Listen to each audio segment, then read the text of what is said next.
Isaac, tayo ay mananalangin. Isaac, kakausapin natin ang Diyos ngayong gabing ito.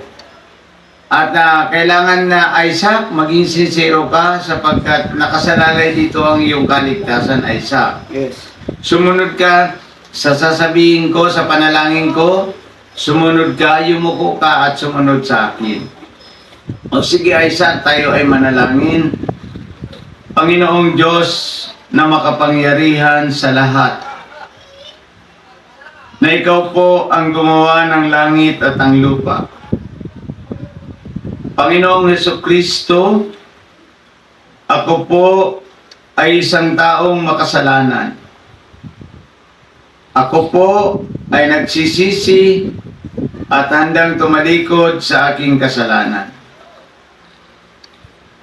Binubuksan ko po, Panginoong Hesukristo, ang aking puso at inaanyayahan po kita na pumasok ka sa aking puso at ikaw po ang maghari sa aking puso bilang Panginoon ko at tagapagligtas ng aking buhay. Marami pong salamat o Diyos sapagkat ikaw ay pumasok sa akin at ako po ay naging iyong anak. Salamat po sa pangalan ni Jesus. Amen. Yun Isaac, kung tinanggap mo, sumunod ka sa panalangin iyon, tinanggap mo ang Panginoon, ikaw ay anak na ng Diyos at ligtas ka na.